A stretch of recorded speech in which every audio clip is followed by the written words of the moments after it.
Қайырлы күн, сіздермен бірге Жазира. Бүгін сіздермен сүтті қыз, яғни молочный девушка тортын дайындайтын боламыз. Ең алдымен жұмыртқамызды көпіргенше миксерлеп аламыз, сосын сгущенкамызды қосып, жақсылап миксерлейміз. Видеоны соңына дейін қарап, құрбыларыңызбен бөлісуді ұмытпаңыздар.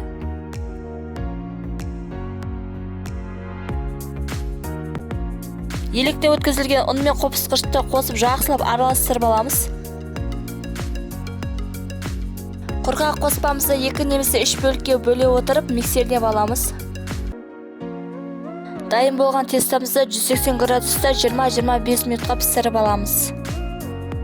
Начинкамызды дайындайтын боламыз, яғни крем дайындайтын боламыз. Ең алдымен творожный сырымызды жақсылап миксерлеп аламыз.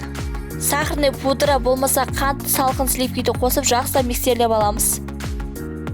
Жасаған креміңіз қой болып шықсын десеңіз, сливки мен творожный сырыңыз міндетті түрде салқын болу қажет. Менің каналымдағы жаңа рецептерді жіберіп алу үшін каналыма тіркеліп қоңыраушаны баса кетіңіздер.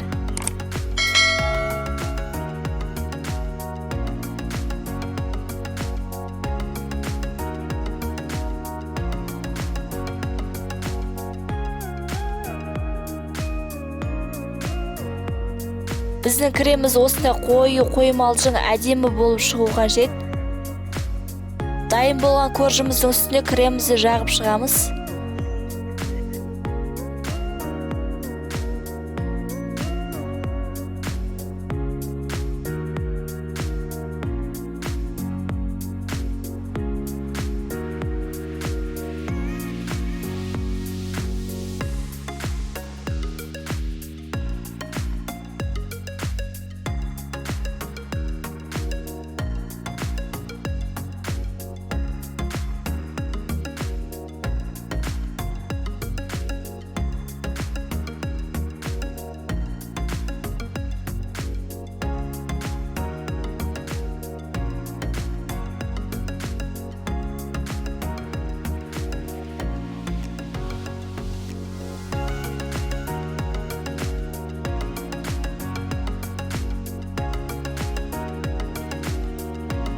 Коржымыздың бетіне кремді толыққанды жағып болған соң тоңазытқышқа 1 сағатқа қалдырамыз.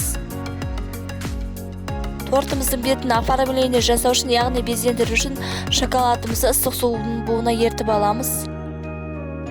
Тортымыздың бетін шоколадпен безендіргенде шоколадымыз қатып қалмас үшін шоколадтың ішіне сливки мен қайнаған суымызды қосып жақсылап араластырып жібереміз.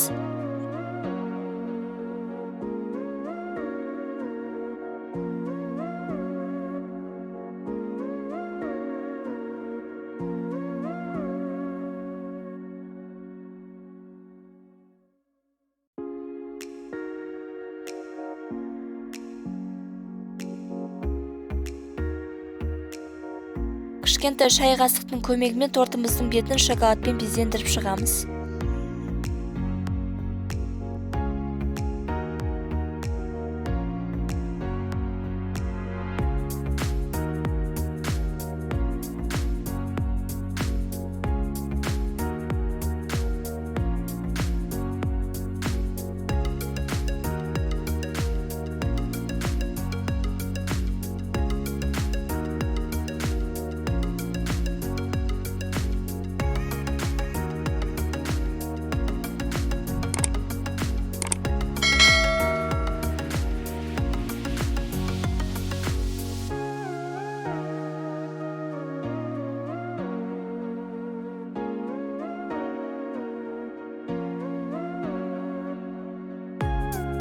Шоколадты толыққанды жағып болған соң тоңазытқышқа 1 сағатқа қалдырамыз.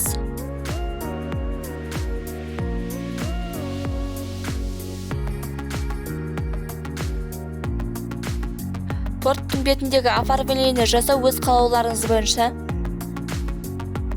Мен печенье мен шоколадтарды араластыра отырып оформление жасадым.